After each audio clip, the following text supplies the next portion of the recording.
le régime de Joseph Kabila Kabange en 2023, ce n'est pas une chanson quotidienne, mais c'est une histoire, c'est une réalité. Qui a dit défier le M23 en 2013 n'a jamais fait de bruit ou cherché à faire la guerre avec le Rwanda. Vous voyez? Et c'est depuis que la RDC est devenue État en 1960, un État reconnu sur le plan international. L'événement du 2013, donc l'éradication ou les défaites du M23 en 2013, il s'agissait d'une deuxième victoire de notre armée, selon l'histoire, parce que les Congolais doivent le reconnaître. En 1963, après avoir fini, juste après l'indépendance, après avoir mis fin avec la sécession katangaise, c'est en 2013 que l'armée loyaliste congolaise a pu se donner une deuxième étoile au sujet de son armée, de sa victoire contre les M23. Donc à l'époque, on n'a pas dit faire du bruit contre les Rwandais. On n'a pas vu Joseph Kabila, excusez-moi, le chef de l'État honoraire, aller accuser les Rwandais n'importe où ou chanter les Rwandais un peu partout. Il s'est confié à l'armée congolaise. Il s'est confié ici. Je jette mes dévolus, je jette ici mes honneurs les plus différents au fait général Baouma qui a dit conduire l'opération Pomme Orange de l'époque qui a mis fin à ces agressivités de du M23. Vous voyez, alors le gouvernement congolais, M. Félix Tshisekedi, chef de l'État, si réellement a besoin de mettre fin avec le M23, je pense que nous avons les moyens. Il est allé se recourir auprès de l'armée internationale. Et on a vu ici l'avènement de SADC, on a vu les UPDF, les Ougandais, on a vu la force de l'Est africain que nous appelons EAC. Ils étaient là, mais ils n'ont rien fourni. Il y a des conditions constitutionnellement requises pour déclarer une guerre. Le chef de l'État, quoique, ce n'est pas le prof Kalouba qui va me contredire, quoique le pouvoir exécutif peut se décider seul, même dans sa chambre à coucher. Il y a des décisions que le pouvoir législatif est habilité à prendre sans consulter d'autres pouvoirs. Mais le cas échéant, ce n'est pas le cas. Il y a le Parlement qui doit se décider. Et quel Parlement? Qui était à l'époque ou qui est encore jusqu'à aujourd'hui en composition. Ce n'est pas le bureau provisoire de l'Assemblée nationale qui va se décider, qui va agir. Il faut attendre ce que l'on sait. Ce n'est pas comme ça que l'on se réveille, on déclare une guerre, parce que mon co-débatteur l'a si bien dit. Il a dit que le général Baouma n'était pas seul lors de l'opération Pomme Orange. Tout à fait. Aujourd'hui, ce n'est pas le président de la République qui va y aller seul jusqu'à Saké. Oh là là. Il a un état-major général. Il a toute une armée qui doit recevoir. J'ai dit, il peut convoquer l'armée. Je pensais que Allez-y. c'est moi qui avais la parole. Je vous donne la parole. Calmez-vous, Marcel. Et donc, il y a des stratégies à prendre en place. Mon co-débatteur aurait bien voulu que Tshisekedi se réveille un matin lorsqu'il y a une bombe à l'aéroport de Goma. Il déclare une guerre et nous battons de l'aile. Il serait très heureux de venir et dire ici, voilà, les décisions prises à la hâte n'ont rien apporté. Ici, il y a un problème. Vous avez religieusement suivi mon co-débatteur, mon estimé confrère. Lorsque nous parlons des questions d'État, j'ai toujours dit, je leur ai dit, nous devons les aborder avec âme d'État et non avec état d'âme. D'où est-ce qu'ils tirent la problématique du régime? Est-ce que les millions de Congolais qui sont morts jusqu'ici, ce sont les pro-Kabila, les pro-Tshisekedi, les pro-Katumbi, ce sont les pro-Kamere? Ce sont des Congolais. Quand vous parlez que le chef de l'État, Félix Tshisekedi, aurait ou a tort de ne pas vouloir dialoguer, nous ne le condamnons pas, mais posons-nous des questions sur quelle base le régime de l'époque qui continue à servir aujourd'hui de façon dégradable la République démocratique du Congo est allé chercher les M23. C'était pour quelle raison? Il ne s'agissait pas là d'une négociation, ce n'était pas un dialogue. pourquoi le régime est allé chercher les M23. Comment qualifier cette rencontre? Ne s'agissait-il pas d'un dialogue? Et pour qu'on finisse, ça ne trouve pas place. C'était une rencontre sur la mise en œuvre, soit la mise en application des accords que vous avez signés, a dit Harold Badiba. C'est quelque chose a refusé Félix c'est quelque chose d'inexplicable. C'est quelque chose d'inexplicable. Et je ne pense pas que c'est à mon frère Harold qui va aujourd'hui mieux défendre le régime, parce que, laisse-moi le rappeler, c'est un ancien camarade du parti. Il était avec nous au PPRD. Il a préféré accompagner son mentor, que je respecte aussi bien, Excellence Mobile. Il a le libre choix. Mais je ne pense pas, je ne le vois pas ici mieux placé de pouvoir défendre ces régimes dans ce qui concerne la résurgence du M23 sur le territoire congolais. Et donc il serait en train de se dédouaner. Il serait en train de se dédouaner en quelque sorte, mais laissez-moi ici en conclusion dire que le M23 a été défait en 2013 suite à l'opération pomme orange, permettez-moi. Mais si aujourd'hui les Congolais croupissent sous les machettes, sous des violences, sous les armes à feu et consorts du M23, c'est parce qu'il y a quelqu'un qui s'est levé du bon matin, il s'est parfumé, il s'est donné sa très belle chemise pour aller chercher ce dernier. Vous voyez, donc c'était déjà là un dialogue que le régime en place avait consommé à l'époque.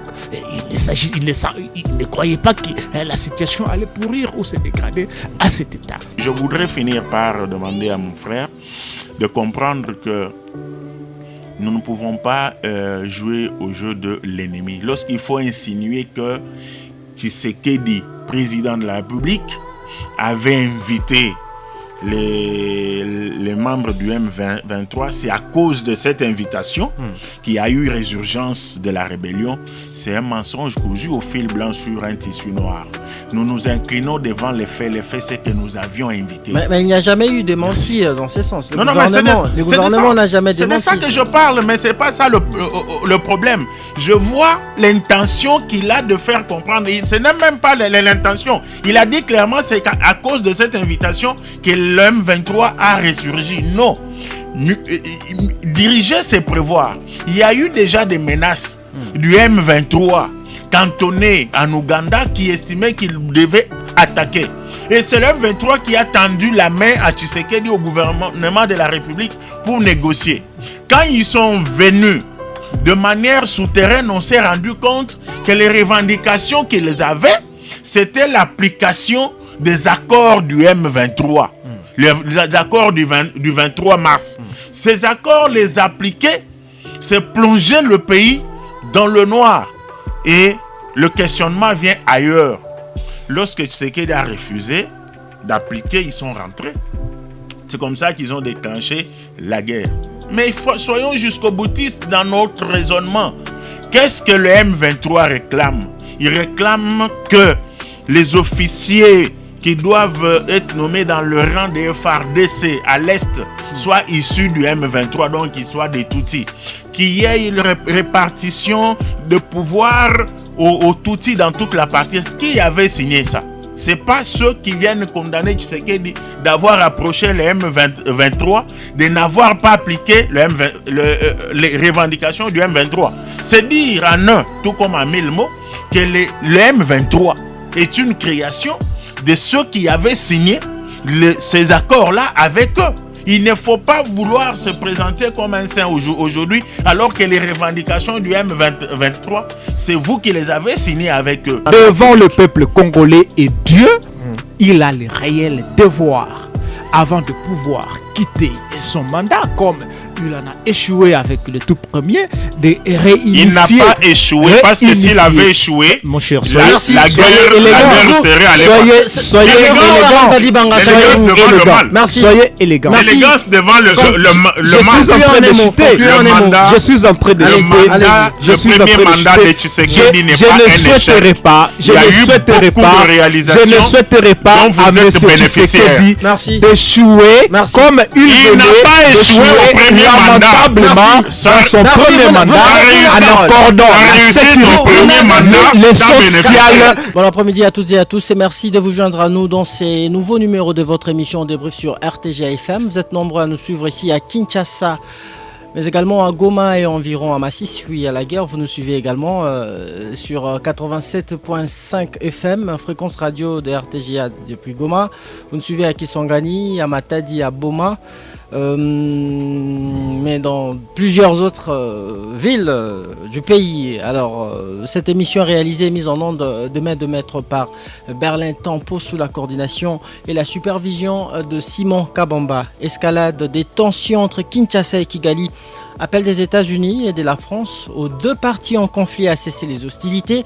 Réunion ce mardi 20 février du Conseil de sécurité de l'ONU sur la dégradation de la situation sécuritaire dans l'est de la RDC. Que peut-on attendre de cette énième grand-messe des routines sur le Congo dont l'issue est très souvent contre-productive?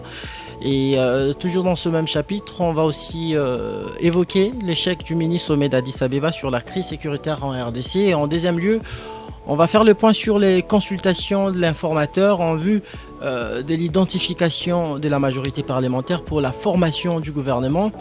Et avec comme corollaire les démissions de plusieurs membres du gouvernement. On en parle avec mes invités dans ces studios. Deux avocats. Je suis avec maître Harold Badibanga, qui est communicateur de CNCD Pius Mobilou, parti membre de l'Union Sacrée. Vous êtes le bienvenu en débrief. Merci beaucoup, mon frère.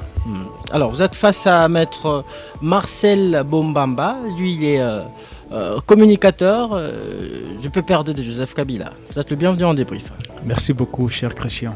Merci. Alors, vous avez suivi nos deux thématiques. Si vous voulez participer à cette émission, chers auditeurs, écrivez-nous sur WhatsApp ou par SMS au 097 30 50 850.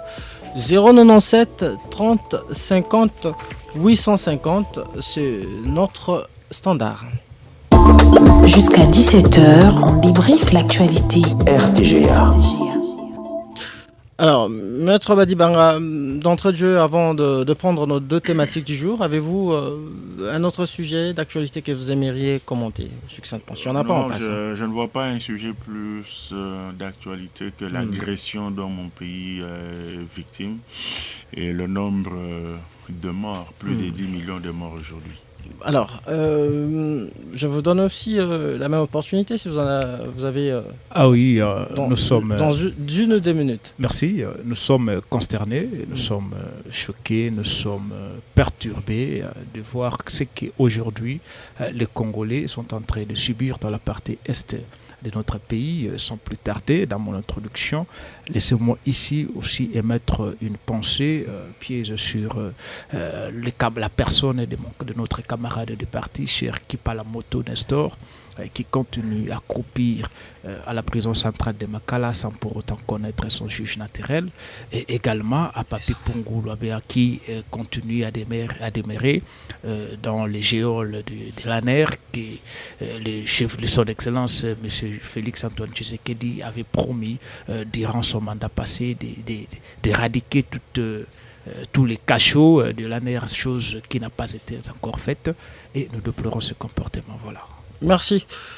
On en vient déjà à notre, à notre première thématique. Je l'ai dit dans l'ouverture de cette émission, escalade des tensions entre Kinshasa et Kigali, les États-Unis, qui condamnent l'offensive militaire du Rwanda sur le sol congolais, appelle les deux parties en conflit à cesser les hostilités.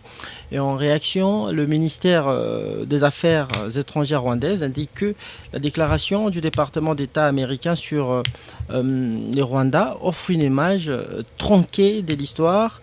Maître Harold Badibanga, est-ce que le gouvernement congolais fait semblant de ne pas comprendre que cette guerre profite et rapporte énormément d'argent aux superpuissances, notamment les États-Unis et la France, qui condamnent verbalement l'agression rwandaise sans aucune sanction punitive? Non, le gouvernement gouvernement de la République, mieux ses autorités de manière générale, ne font pas semblant de ce qu'il y a, mais ils pensent sans hypocrisie que le Rwanda n'est que cet arbre qui cache la forêt et que la guerre en République démocratique du Congo, nous l'avons toujours dit, c'est une guerre par procuration. C'est une guerre par procuration. Kagame et sa petite république, sa républiquette de Rwanda, ne représentent rien devant la République démocratique du Congo. Sans associer notre armée, juste les civils que nous sommes, plus de 80 millions de Congolais aujourd'hui, si nous décidons de marcher sur le Rwanda sans armes, nous allons les écrabouiller en 20 minutes. Mais le problème, c'est que lorsque le gouvernement de la République doite le Rwanda dans tous les sommets depuis un temps, c'est une interpellation. Elle peut être comprise dans un sens tout comme dans un autre direct ou indirect. On sait que sans les États-Unis d'Amérique, sans la France, sans la Grande-Bretagne, sans l'Angleterre, le Rwanda ne représente rien. Sans les multinationales qui utilisent le Rwanda pour venir piller les richesses en République démocratique du Congo. Et ces multinationales sont principalement françaises, américaines, anglaises et consorts. Le Rwanda ne représenterait rien. Je suis d'ailleurs estomaqué d'apprendre depuis hier que l'Union européenne a signé un pacte ou un acte sur l'exploitation. Ils veulent construire une chaîne de valeur une chaîne de valeur des matières premières du Rwanda quand on sait que le Rwanda... J'en profite pour citer cet extrait de la déclaration de l'Union européenne, de la Commission de l'Union européenne qui dit que le Rwanda est un important fournisseur des tantales, d'étain, des tungstènes, d'or et de nobium et dispose d'un potentiel pour les lithium et le terre rare. Avec ce partenaire mutuellement bénéfique, nous visons à construire une chaîne de valeur de matières premières essentielles, résilientes et durables. Voilà, c'est ce qui réconforte notre position en tant que patriote pour dire que même ce qu'il y a aujourd'hui à l'ONU, lorsqu'on parle de ce que je qualifie de slogans, nous demandons au Rwanda de cesser le soutien au M23, nous demandons, c'est de l'hypocrisie et je demande à la communauté internationale, cette nébuleuse sans adresse, d'arrêter de penser que les Congolais sont dupes ou de prendre les Congolais, les enfants de Dieu, pour les oies sauvages. Qui pouvait se permettre de demander au président américain, lorsqu'il y a eu chute du World Trade Center, de négocier avec Ben Laden ou avec les terroristes? Qui s'est donné le courage de demander à la République française de négocier avec Mohamed Merah à l'époque, alors que c'était un seul individu? On a vu toute une armée mobilisée contre lui. Alors qu'il se rendait, on l'a assassiné par le gouvernement sous caméra. Qui a demandé à la République française de négocier avec les assassins des journalistes de Charlie Hebdo? Alors, c'est une distraction à laquelle nous ne pouvons pas céder. C'est vrai que nous faisons partie de cette organisation internationale et de bien d'autres organisations internationales et sous-régionales, mais je pense qu'il y a il y a ce paradigme en relation internationale qu'on appelle la diplomatie agressive. Et la diplomatie n'a plus que ces concepts en termes de courtoisie. Lorsque les intérêts vitaux de la République et du peuple sont menacés, la République démocratique du Congo devra obligatoirement changer de paradigme pour menacer et pourquoi pas se décider de quitter certaines organisations internationales, parce que la solution ne viendra pas de l'ONU. La solution ne viendra pas d'une autre organisation internationale. La solution, le pays cher à Lumumba a su le démontrer par le passé, c'est avec les forces de la République démocratique du Congo, c'est avec l'organisation interne des FARDC que nous avons su mettre fin à certaines bêtises du genre M23. J'en profite pour féliciter le président de la République, au moins dans ce premier pas de refuser de négocier avec ce mouvement rebelle et ces terroristes. si et seulement si ils arrivent à libérer les territoires par eux occupés. Parce qu'il l'a dit, et je le répète, le dialogue avec ces groupes armés, c'est l'appât qui nous a toujours été tendu. Pourquoi ? Pour arriver à infiltrer les forces armées de la République démocratique du Congo, les services de renseignement. Parce que lorsque vous négociez, il y a toujours une chute. Et c'est d'ailleurs en principe sacro-saint en relations internationales qui dit négocier, dit concéder, qui dit concéder, dit trouver un point d'entente. C'est par là qu'on nous a infiltrés avec les termes par eux créés. Le brassage, le ratissage, je ne sais pas moi quoi. Aujourd'hui, nous avons des Rwandais. Au sein des forces armées de la République démocratique du Congo, nous avons des Rwandais au sein des services de renseignement. Nous continuons à les dénicher l'un après l'autre. Et je dis même que nous avons des Rwandais dans la sphère politique congolaise. Il faut les démasquer de la même manière qu'on les fait au sein des forces armées de la République et des services de renseignement. Il y a une personnalité politique importante que l'on a vue aux États-Unis dans une délégation de Paul Kagame assis derrière lui, mais ce monsieur, on continue à lui donner le crédit et la nationalité congolaise. Qu'est-ce que l'on attend ? Parce que là, on a vu la communauté rwandaise avec cette autorité congolaise. Et je suis étonné, abasourdi du fait que depuis qu'on a découvert cette photo, personne n'a agi. Et avant que l'on découvre cette photo, le monsieur a été interrogé, je crois sur une radio locale ici, qui a attesté qu'il était aux États-Unis dans ses affaires privées. Et les affaires privées ont été découvertes après. Durant le mini-sommet de chef de l'État Addis Abeba qui s'est tenu le week-end, le chef de l'État il a réitéré son intention, sa volonté à dialoguer avec Kagame et non avec le M23. Et puis il a émis le vœu de voir la paix être rétablie, mais pas la paix à n'importe quel prix, il a dit. Alors, que cela veut dire, justement ? Cela veut dire tout simplement que le chef d'État doit être très bien compris et non mal compris, surtout qu'on ne lui fasse pas dire ce qu'il n'a pas dit.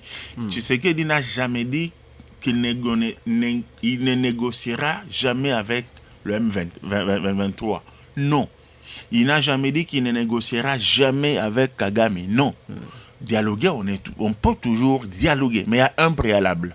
On ne dialogue pas du moment que vous occupez illégalement des pans entiers du territoire national congolais. Vous acceptez le cantonnement, vous vous retirez, alors on peut échanger pour voir ce qui peut être fait et feuilleter votre cahier de charges. Mais mon Dieu, le problème est ailleurs.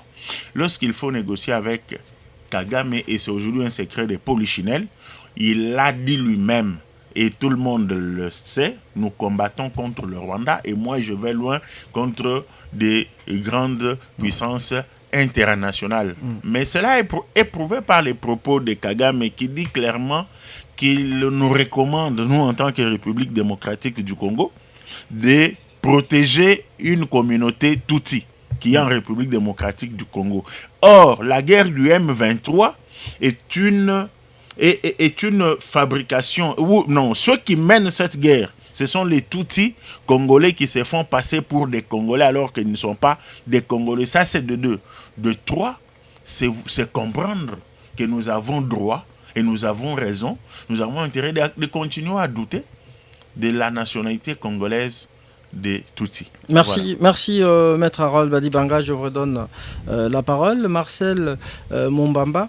Aujourd'hui, Bombamba, excusez-moi. Merci. Le Conseil de sécurité de l'ONU siège actuellement même sur cette crise qui déchire Kinshasa et Kigali. La France qui a fait des recommandations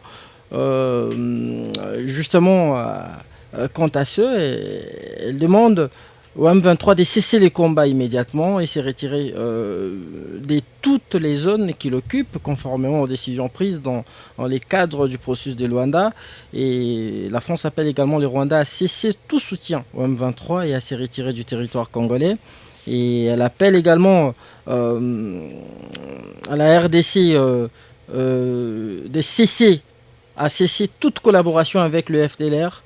Selon la France, mouvement issu des milices ayant commis des génocides perpétrés contre les Tutsis rwandais en 1994. Alors, Pourquoi on veut souffler les chauds et les froids à la fois?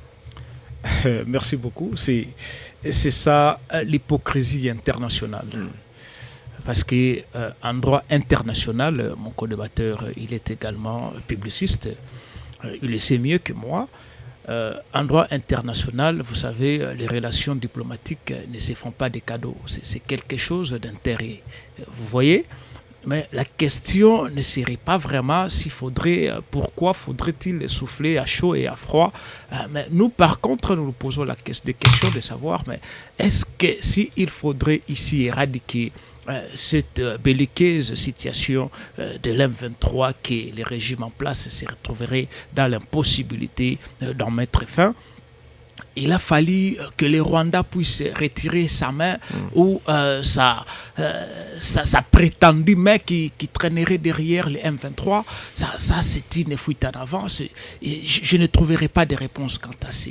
Vous voyez, parce qu'il a fallu ici un peu revenir sur la question épineuse de Guterres, qui est le secrétaire général des Nations Unies, quand il vous a rappelé que les munitions ou l'armement que détenaient les M23 semblerait demeurer sophistiqué ou supérieur, mais les régimes à l'époque a semblé négliger cela. Alors, est-ce que ces matériels qui sont ou qui sembleraient être plus sophistiqués que ceux que détient l'armée congolaise aujourd'hui, sont-elles ou sont-ils fournis par le Rwanda? Alors donc, c'est un faux débat. Je ne saurais pas ici mettre un avis dessus, mais laissez-moi un peu questionner l'histoire. Vous allez vous rappeler que le régime de Joseph Kabila Kabange en 2023, ce n'est pas une chanson quotidienne, mais c'est une histoire, c'est une réalité. Qui a dit défier le M23 en 2013, n'a jamais fait du bruit ou cherché à faire la guerre avec le Rwanda. Vous voyez? Et c'est depuis que la RDC est devenue État en 1960, un État reconnu sur le plan international. L'événement du 2013, donc l'éradication ou les défaits du M23 en 2013, il s'agissait d'une deuxième victoire de notre armée, selon l'histoire, parce que les Congolais doivent le reconnaître. En 1963, après avoir fini, juste après l'indépendance, après avoir mis fin avec les sécessions katanguaises, c'est en 2013 que l'armée loyaliste congolaise a pu se donner une deuxième étoile au sujet de son armée, de sa victoire contre les M23. Donc, à l'époque, on n'a pas dit faire du bruit contre les Rwandais. On n'a pas vu Joseph Kabila, excusez-moi, le chef de l'État honoraire, aller accuser les Rwandais n'importe où ou chanter les Rwandais un peu partout. Il s'est confié à l'armée congolaise, il s'est confié ici, je jette mes dévolus, je jette ici mes honneurs les plus différents au fait général Baouma, qui a dit conduire l'opération Pomme Orange de l'époque, qui a mis fin à ces agressivités du M23. Vous voyez, alors le gouvernement congolais, M. Félix Tshisekedi, chef de l'État, si réellement a besoin de mettre fin avec le M23, je pense que nous avons les moyens. Il est allé se recourir auprès de l'armée internationale. Et on a vu ici l'avènement de SADC, on a vu les UPDF, l'Ougandais, on a vu la force de l'Est africain que nous appelons EAC. Ils étaient là, mais ils n'ont rien fourni. La MONUSCO également. Il continue à être là permanent avec nous. Mais pourquoi ici continuer à traîner derrière je ne sais pas moi, sur les accusations fallacieuses, les Rwandais, nous allons faire la guerre avec le Rwanda, c'est là, le Rwanda. Mais si réellement nous étions en été responsables, on devrait d'abord attaquer, chasser les M23 et par après essayer à aborder des voies diplomatiques avec le Rwanda. La RDC et le Rwanda sont le partenaire des États-Unis. Peut-être que, non seulement des États-Unis, mais également des autres puissances. Et alors, traiter un partenaire avec beaucoup de rigueur ne remettrait peut-être pas en cause des relations tant diplomatiques qu'économiques et aussi militaires que pourraient avoir ce pays ami. Vous savez, d'abord, nous pensons que le régime en place serait en train de jouer au pyromane. Il est en train de jouer avec le fait parce que par moment le régime de Kinshasa nous a appris que nos relations diplomatiques avec le Rwanda n'existaient plus. Nous qui avions des bouquets cadales plus, il s'est passé presque un an, nous ne recevons plus, nous ne mettons plus, les chaînes rwandaises ne parviennent plus à émettre sur le territoire congolais. Donc vous voyez, monsieur Karega qui était là, il a été chassé, tout ça, on nous a tout fait croire, tout fait miroiter qu'il non. Il n'y avait aucune relation avec le Rwanda. Mais nous sommes surpris de voir à travers les retours d'Héritier Luvumbu, les joueurs qui jouaient, les joueurs congolais, l'international congolais qui jouait au Rwanda, nous a révélé qu'il y a encore une ambassade qui continue à fonctionner là-bas. Bon, on ne sait pas réellement qu'est-ce que veut le régime de Kinshasa? Qu'est-ce que veut M. Félix Antoine Tshisekedi? Vous êtes sans ignorer que les M23, ils ont été logés ici, dans la capitale de Kinshasa, durant presque 14 mois. Nourris, et logés, vêtus, tout ça. Mais par après, ils vont retourner. Mais qui a fait appel à eux? Les gens qu'on avait oubliés depuis 2013, ils vont refaire surface en 2021. Donc c'est quelque chose que les Congolais devraient beaucoup plus se poser. Qui a lancé l'invitation à cela pour qu'ils viennent ici pavaner dans la ville capitale de Kinshasa? Donc c'est un régime qui n'est pas du tout sérieux. Le régime n'est pas correct. Votre régime a réussi à défaire le M23 en 2013, vous l'avez rappelé ici. Oui. Et alors, quelle serait cette meilleure alternative pour ce régime s'il faut proposer pour finalement aboutir à cette énième défection, à cette éventuelle défection du M23? Merci beaucoup. Je ne pense pas que l'excellence Joseph Kabila soit ennemi au chef de l'État, M. Antoine Félix Tshisekedi Tshilombo. Ils ne sont pas des ennemis. Et M. Joseph Kabila a pu réaliser quelque chose qui reste dans l'arsenal historique de l'armée congolaise, que d'aucuns aujourd'hui ne peuvent l'oublier. Et l'effet Baouma, l'effet général Baouma n'a pas ici dirigé les opérations. Il y a encore certains parmi eux qui continuent à demeurer les à côté, les héros dans l'ombre. Donc je pense que les régimes en place a le moyen, a les possibilités, soit de rencontrer l'excellence de Joseph Kabila Kabange, ou l'armée, ou questionner l'armée réellement. De quelle manière aviez-vous défié les M23? Parce que le système semblerait être changé, mais nous gardons la même armée. C'est la même armée. Donc, M.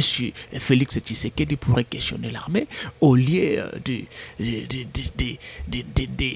se mouver un peu partout dans les navettes telles que nous voyons là, accuser le Rwanda à gauche et à droite. Ce n'est pas du tout responsable. Et cela n'honore pas l'armée congolaise, ça n'honore pas nous qui sommes peuple congolais, ça n'honore pas non plus... comment je peux dire ici, notre patrie. Donc, c'est pas ce que mérite la République démocratique du Congo, et surtout face à ces petits pays, le Rwanda. Donc, ça ne vaut pas la peine d'accuser le Rwanda si réellement nous sommes capables à embrassons la guerre ou déclarons la guerre avec le Rwanda. Le chef de l'État l'a dit à la moindre escarmouche. C'est une chanson qui est devenue générique. Donc il en a eu plusieurs fois. Donc l'aéroport de Goma en est victime, la population de Saké est peu partout. Donc il est temps pour le chef de l'État, comme il a la majorité, de saisir les chambres et déclarer la guerre. Voilà. Harold Badibanga, c'est tout le monde qui rappelle au chef de l'État ce qu'il a... Cette moindre escarmouche dont il a parlé durant sa campagne électorale. Goma est sous menace. Tout récemment, on a vu cette bombe larguée par les M23 qui était tombée à l'aéroport de Goma, qui a causé des dégâts. Hier, il y en a eu d'autres. Une autre bombe qui est tombée à Saké, causant mort d'hommes et plusieurs blessés. Et justement, il y en a eu déjà plusieurs escarmouches à Harold Badibanga. Qu'attend-on pour finalement faire la guerre au Rwanda? Nous sommes dans un pays où les gens savent bien interpréter à tort les propos des uns et des autres et les faire passer pour des vérités. C'est très grave. À une moindre escarmouche sur la ville de Goma, Je vais déclarer la guerre au Rwanda, mais en faisant quoi? En convoquant les deux chambres du Parlement. Il a la majorité. S'il vous plaît, mon cher ami et frère, même à la barre, c'est pas comme ça. Je vous le concède. je vous concède. Il y a des conditions constitutionnellement requises pour déclarer une guerre. Le chef de l'État, quoique, c'est pas le prof Kalouba qui va me contredire, quoique le pouvoir exécutif peut se décider seul, même dans sa chambre à coucher. Il y a des décisions que le pouvoir législatif est habilité à prendre sans consulter d'autres pouvoirs. Mais le cas échéant, ce n'est pas le cas. Il y a le Parlement qui doit se décider. Et quel Parlement? Qui était, à l'époque, ou qui est encore jusqu'à aujourd'hui en composition. Ce n'est pas le bureau provisoire de l'Assemblée nationale qui va se décider, qui va agir. Il faut attendre ce que l'on sait.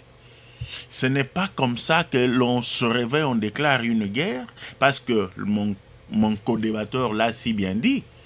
Il a dit que le général Baouma n'était pas seul lors de l'opération Pomme Orange. Tout à fait. Aujourd'hui, ce n'est pas le président de la République qui va y aller seul jusqu'à Saké. Oh là là. Il a un état-major général. Il a toute une armée qui doit recevoir... J'ai dit, il peut convoquer l'armée. Je pensais que je... Allez-y. C'est moi qui avais la parole. Je vous donne la parole. Calmez-vous, Marcel. Donc, il y a des stratégies à prendre en place.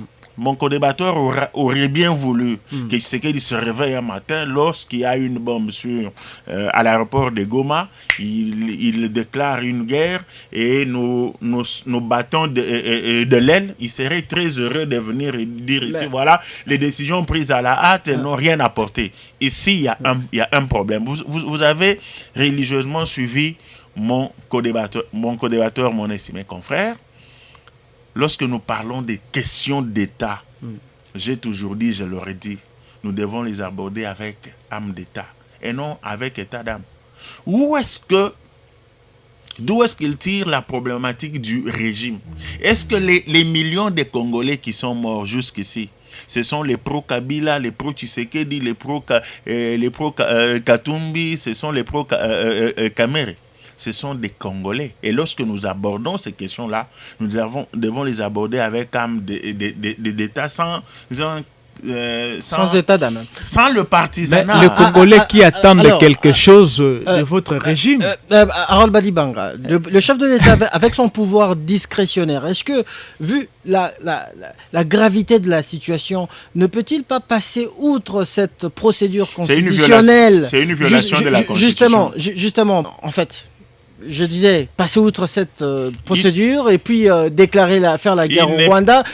Il s'agit ici de la souveraineté. Il ne le peut pas parce que la Constitution ne le lui permet pas. Entre-temps, l'institution président de la République n'est pas au-dessus de la Constitution. Ça, c'est la première des choses qui doit être retenue erga omnes. Mais je suis en train d'insister sur le fait que j'aime bien que mon co-débatteur me dise, c'est votre régime, c'est votre régime. C'est une façon de se moquer des Congolais. Parce que ceux qui meurent n'appartiennent pas à un régime. Oui. Ici, s'il faut relever, les meilleurs hommes sont ceux qui ont un profond respect pour le passé. La guerre n'a pas commencé avec Tshisekedi. Et quand je le dis, ce n'est pas une façon pour moi de le mettre à l'abri de sa responsabilité en tant que président de la République. La guerre a commencé en 1996, 28 ans aujourd'hui. Et je rappelle ici également que lorsqu'on vante les prouesses de Kabila, non, il avait fait ceci, tel n'arrive pas à le faire, il l'a fait en tant que président de la République. On condamne Félix Tshisekedi pour avoir dit c'est le Rwanda qui est notre ennemi, qui est notre agresseur, nous allons faire ceci, nous allons faire cela, tout en mentant l'opinion publique en disant que Kabila n'avait fait aucune promesse. Je rappelle à mon estimé une phrase chère au président Joseph Kabila Kabange: toute guerre dont la République démocratique du Congo est victime rentrera d'où elle est venue. Ce n'est pas une promesse. Il faut plutôt comprendre, et ça tout le monde le sait, il y a plusieurs armes lorsqu'on combat, lorsqu'il y a une guerre. Et la première, ce n'est pas la force sur terrain. c'est la communication. Aujourd'hui, vous avez l'ennemi en face qui vous fait comprendre que la ville de Goma est tombée, Saké est tombé, alors que sur le terrain, l'ennemi est à des milliers de kilomètres. C'est la guerre médiatique. Et ça, nous ne pouvons pas nous taire face à cette arme de guerre. Ça, c'est la première arme. La deuxième arme, elle est diplomatique. Il faut aller là où on parle du Congo. Parce qu'à l'époque, on a condamné Tshisekedi d'avoir voyagé. Ce sont ces voyages-là qui, d'une manière ou d'une autre, ont permis à obtenir la condamnation, quoique hypocrite, de la communauté internationale en direction du Rwanda. Et in fine, il y a cette troisième arme qui est la présence armée sur le terrain. J'insiste ici sur le fait que lorsqu'on parle de la France qui a condamné le Rwanda, non, le même discours, le discours que tient la France, c'est le même discours que tient le Rwanda. Donc nous devons nous méfier de tout ce qui sort de la bouche de la France, des États-Unis par rapport à ce qui se passe à l'Est. La responsabilité qui est la nôtre, c'est de nous battre de manière sérieuse comme nous sommes en train de le faire pour bouter hors du territoire de notre territoire les agresseurs de la République démocratique du Congo. Je voudrais finir par demander à mon frère de comprendre que nous ne pouvons pas jouer au jeu de l'ennemi. Lorsqu'il faut insinuer que Tshisekedi, président de la République, avait invité les membres du M23, c'est à cause de cette invitation qu'il y a eu résurgence de la rébellion. C'est un mensonge cousu au fil blanc sur un tissu noir.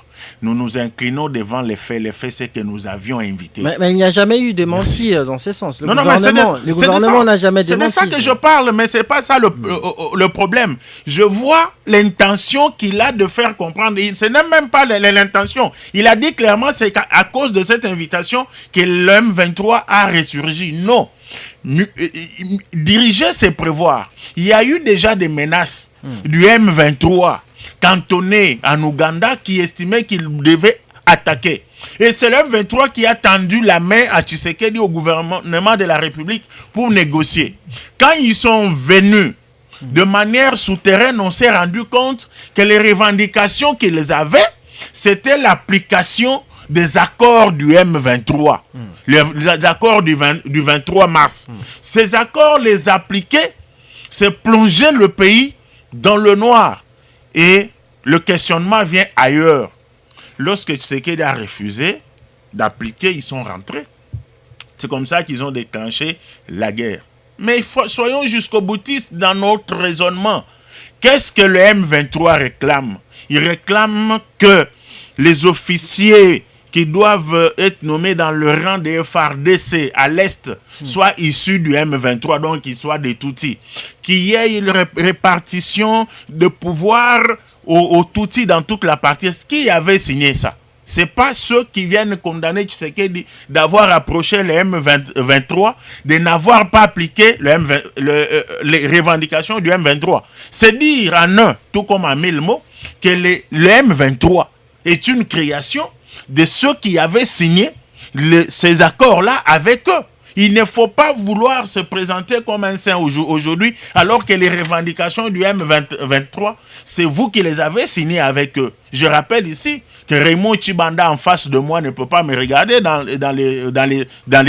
les yeux. Qui avait accepté cette honte-là? Aujourd'hui, on tue au nom du fait que nous, en tant que République, représentée par Raymond Tchibanda et le président Joseph Kabila à l'époque, nous avions accepté que les M23, tout en sachant que ce sont des Rwandais, qu'ils aient en totalité le commandement de la police, de l'armée, des services de renseignement à l'est de la RDC. Si le ridicule tuait, certaines personnes se seraient tuées. Merci beaucoup, Harold Badibanga. Marcel Bobamba, est-ce que Félix Tshisekedi, visiblement, il a raison, n'est-ce pas, lorsqu'il refuse de dialoguer à n'importe quel prix, puisque vous avez, je parle de votre régime, qui qui a signé, selon votre co-débatteur, des accords avec l'ennemi, des accords qui mettent en mal la souveraineté de tout un peuple, n'est-ce pas? Vous savez, d'abord, permettez-moi de rappeler à mon co-débatteur Harold que oui, l'institution président de la République a pouvoir aujourd'hui de mettre fin à cette situation. Il en a plein pouvoir.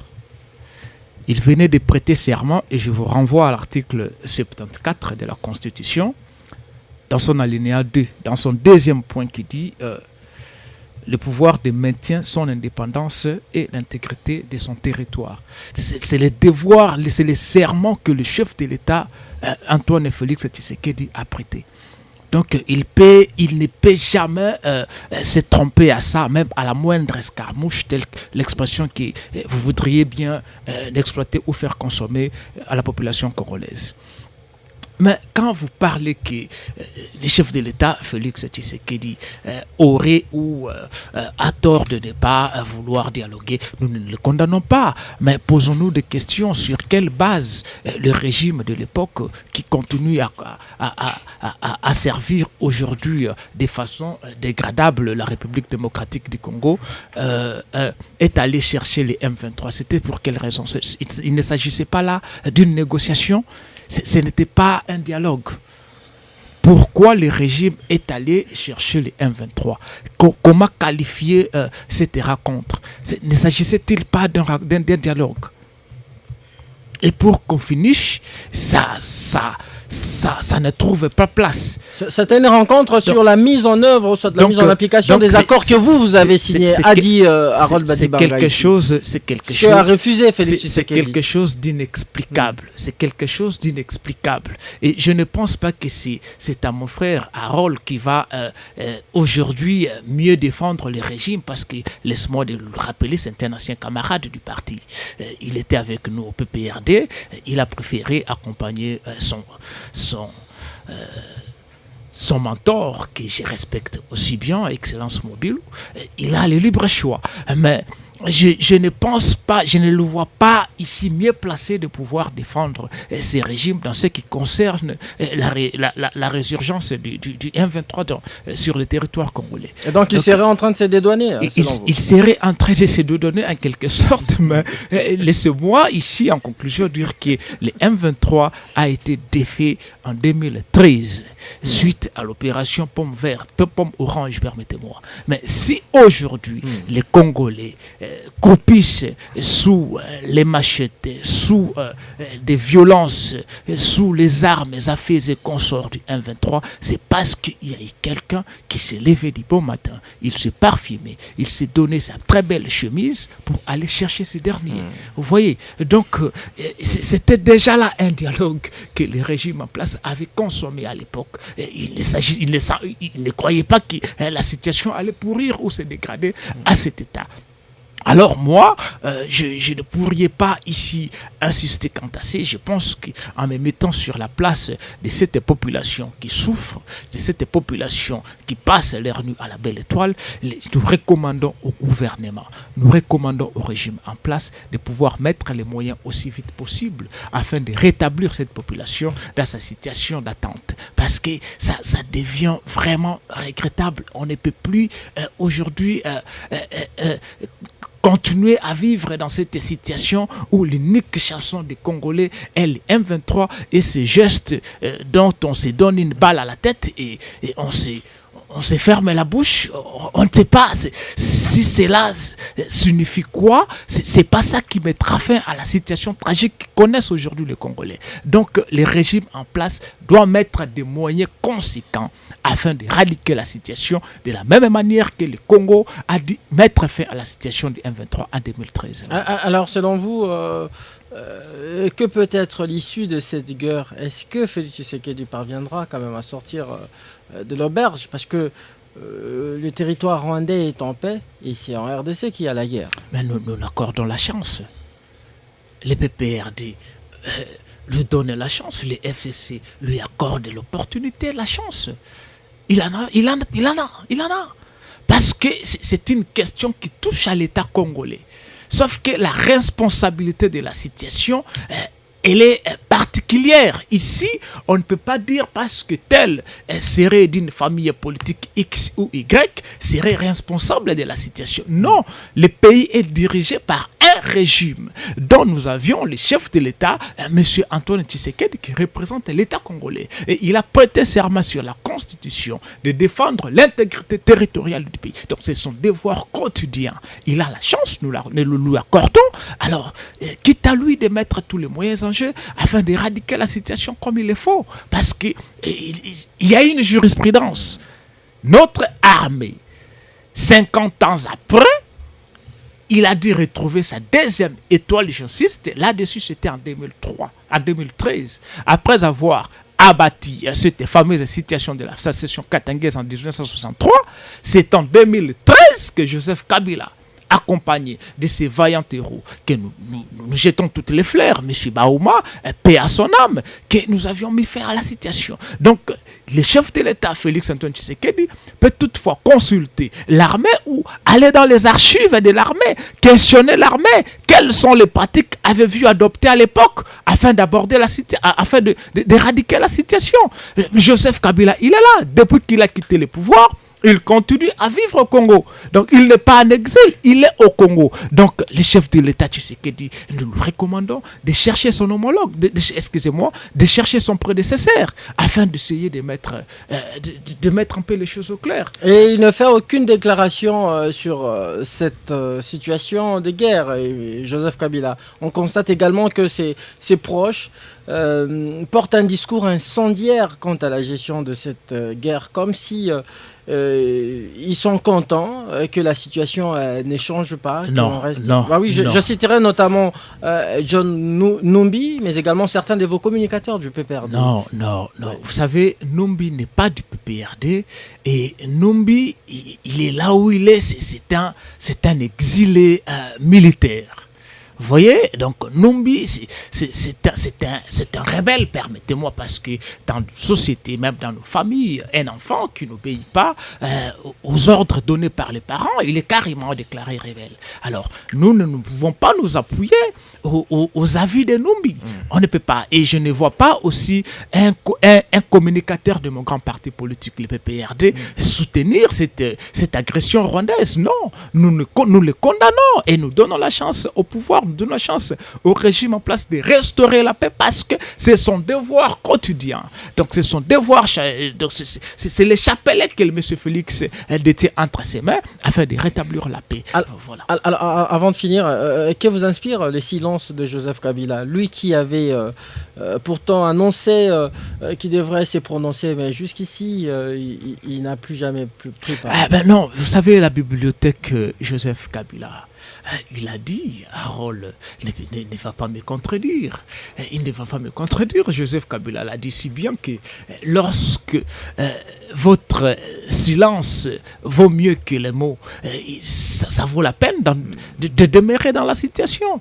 Vous voyez, donc ils se sentent mieux dans cette situation silencieuse que plutôt de parler. Au lieu que, en parlant, les Congolais risqueraient d'interpréter autrement. Tant mieux de garder son silence, mais je pense que Joseph Kabila, là où il est, il donne la chance à son excellence Félix Antoine Tshisekedi de rétablir la paix. C'est son souhait le plus ardent, je pense, et c'est le souhait de tout Congolais. Il y a de ceux qui pensent que cette guerre pour Joseph Kabila lui importerait un peu. Non, Joseph Kabila, allez-y comprendre, il est l'unique Congolais depuis que le monde, un monde de pouvoir accepter, partager son fauteuil présidentiel. Merci.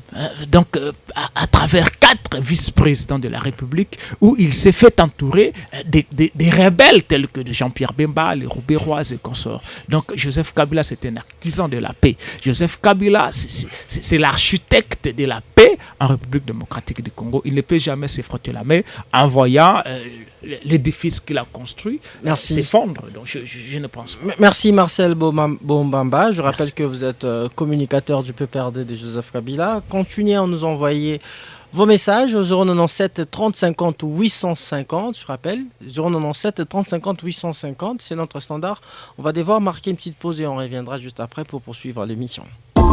Jusqu'à 17h, on débriefe l'actualité. RTGA.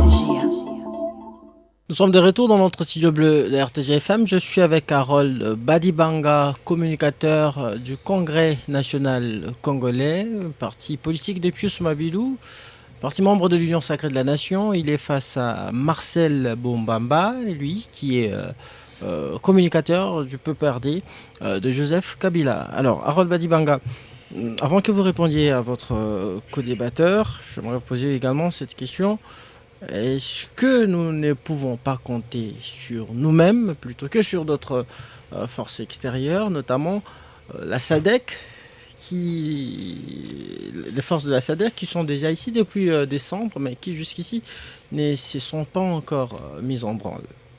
Merci pour la question. Vous avez 3 minutes. Merci pour la question. Même 2 minutes, je ne serai pas trop long comme mon cher co-débatteur qui a beaucoup parlé sans rien dire. Non, écoutez, je vais répondre à cette question, mais je commence par préciser, et je leur ai dit, vous avez vu, depuis que nous avons commencé cette émission, mon estimé confrère était trop à l'aise. Mais dès qu'on a abordé les dernières questions dans le temps de l'émission, vous avez vu comment il s'est agité. Il a balbutié, il a bégayé alors que c'est moi qui suis bègue. Mais lui a commencé quand même à bégayer. Allez-y comprendre. Non, j'insiste que Tshisekedi n'est pas allé chercher le M23 en Ouganda, les a amenés ici et que c'est pour ça qu'il y a eu résurgence de la violence et le recommencement de la guerre. J'insiste, non. Diriger, c'est prévoir. Il y a eu des menaces de ces gens-là pour recommencer la guerre. Il les a approchés pour savoir leurs revendications. C'est lorsqu'ils ont mis sur la table ces recommandations-là qu'il s'est rendu compte que le pays était vendu et qu'il ne peut pas leur céder ce qu'ils demandent parce que le faire, c'est consacrer la balkanisation. Et à l'époque, parce que j'entends dire que j'étais là, mais j'étais là. Mais est-ce que les accords du M23 ont été vulgarisés lorsqu'ils étaient signés par Raymond Tchibanda sur instruction, j'allais dire ordre de Kabila? Non. Même mon frère le communicateur... C'était un accord secret rendu public par le M23. Non, il n'était pas secret. Il était divino-satanico-démonologico-diabolique parce qu'il n'était connu de personne. Même mon frère là ne le savait pas. Donc vous également, vous ne le savez pas. J'insiste sur le fait que c'était un accord hyper secret parce que même vous ne le saviez pas. Je pense que vous êtes dans le tâtonnement. S'il vous plaît, mon cher ami, nous avons accédé tous au contenu de cet accord avec les revendications du M23. C'est un secret des polichinelles. On ne peut pas me dire que lorsqu'ils ont été signés, ils ont été vulgarisés, médiatisés. Je dis non à majuscule. Ça doit être clair comme l'eau claire dans un verre clair pour des yeux qui savent voir clair. C'est dire quoi? Tout compatriote sérieux, patriote nationaliste doit applaudir pour Tshisekedi. Il a refusé la compromission. Il n'y avait pas eu compromis, il y avait eu compromission parce que c'est à cause de ça que nous vivons la guerre du M23 aujourd'hui. Donc j'insiste, je souligne, ce n'est pas Tshisekedi qui est à la base de cette affaire. C'est le contenu de ces accords dévoilés par le M23 qui ont fait qu'il fasse marche arrière pour ne plus continuer à échanger avec eux. Pour preuve, ils sont rentrés sans l'avoir vu. C'est l'une de leurs plaintes aujourd'hui. J'insiste sur le fait que, oui, l'article 74 donne au président de la République tout ce pouvoir-là. Mais au-delà de l'énoncé de l'article, mon confrère sait qu'il y a des préalables pour la matérialisation du contenu de l'article. Mais il en a rappelé. S'il vous plaît, mon cher ami. La réunion de chambre. C'est mon temps de parole. Oui. Et c'est comme ça que Évariste Bochab ne me contredira pas. Il a ce qu'il a appelé le vœu de droit et le temps de droit. Mais je veux quand même, je finis par Vous avez 15 secondes. Harold Badibanga, je n'ai jamais été au PPRD. Ceux qui me connaissent savent que depuis que je fais la politique active, je suis membre du Congrès national congolais jusqu'aujourd'hui. Et à l'époque, mon parti était membre du FCC. Merci. Aujourd'hui, Mon parti est membre de l'Union sacrée. Donc, prendre la grave et l'irrévocable décision de mentir tout un peuple que j'étais son camarade au PPRD, c'est démoniaque. On considère cela comme votre conclusion. Vous également, vous concluez, Marcel Bombamba. Votre conclusion. Merci beaucoup. Vous savez, au-delà de tout, c'est le Congo qui est touché. Et le Congo n'est pas un territoire battoir. Hein? Un abattoir. Bâtard, voilà. Le Congo, la République démocratique du Congo n'est pas un territoire bâtard. Donc j'allais dire, le Congo a un responsable. Et les responsables qui venaient à travers la CENI, qui est l'Union sacrée, à l'époque, a dit imposer aux Congolais, venaient d'accéder moyennement avec 74% de voix comme ça. C'est la volonté du peuple congolais. Il ne faut pas, il fallait dénoncer ça devant la Cour constitutionnelle. Soyez élégant. Que venir le soyez dire soyez élégant. Et nous pensons que c'est ce dernier qui a prêté serment sur la Constitution après avoir été élu devant le peuple congolais et Dieu. Il a le réel devoir, avant de pouvoir quitter son mandat, comme il en a échoué avec le tout premier, de réunifier. Il n'a pas échoué parce que s'il avait échoué, mon cher, la guerre serait allée. Soyez élégant. Soyez élégant. L'élégance devant le mandat. Je suis en train de chuter. Le premier mandat de Tshisekedi n'est pas un échec. Je ne souhaiterais pas à M. Tshisekedi d'échouer comme il n'a pas échoué au premier mandat. Dans son premier mandat, en accordant le social, à la population congolaise. Permettez-moi de vous interrompre, Marcel Bobamba. Merci beaucoup. Avant de finir l'émission, on va lire quelques 2-3 messages des auditeurs. Il nous reste 2 minutes seulement. Voilà. Bonjour. La fin de la guerre à l'Est, nous le disons à tout moment, ce n'est pas les réunions. Les réunions, les occidentaux, les chansons patriotiques qui mettront fin à cette guerre. Mais l'unique solution reste l'organisation de l'armée, mieux payer tous les militaires et attaquer le Rwanda. Monsieur Gabi Adelvo. Bonjour Moses, merci pour les castings. Nous condamnons à Félix Tshisekedi de sécuriser. Je crois qu'il voulait dire nous recommandons à Félix Tshisekedi de sécuriser l'Est de notre pays, point barre. Il cherche le deuxième mandat. Agis-toi maintenant. Tu dois agir maintenant. C'est Passion Kalambaye depuis Rond-Point Ngaba. Bonjour, cher Christian. Le droit international est un droit des sanctions quand les États-Unis et la France appellent les Rwandais à cesser le feu. Ils ne doivent pas seulement se limiter par une prévention, mais sanctionner aussi ce pays sur le plan international et dans le Conseil de sécurité qui est l'autorité responsable à faire appliquer la sanction internationale. Un long message de Nathan Seki que je vite écourter faute de temps. Salut RTGA, demande à notre ami de l'Union sacrée lorsque Félix Tshisekedi a appelé la force de l'EAC, il a réuni les 2 chambres du Parlement au Congrès. Message non signé. Bonjour, cher journaliste, pourriez-vous demander à votre frère du PPRD si la guerre du M23 a tiré son originalité ou ce n'était pas défait ce n'était pas de fait, a-t-il dit, par des concessions et des accords. L'accord des Rubavu a été signé par qui? Message de Peter Timanga à Yolo. En citant l'auditeur dit à celui qui défend le président que cette assemblée reçoit toujours leurs émoluments jusqu'à ces jours. C'est Luzolo Kapata. Bonjour Moses, c'est Papa Ferdinand Bambi. Monsieur Kagame est commissionnaire de multinationales et des grandes puissances. Ceci requiert beaucoup de prudence de la part de notre président. Je suis très choqué par les discours du monsieur du PPRD qui ignore sciemment l'histoire.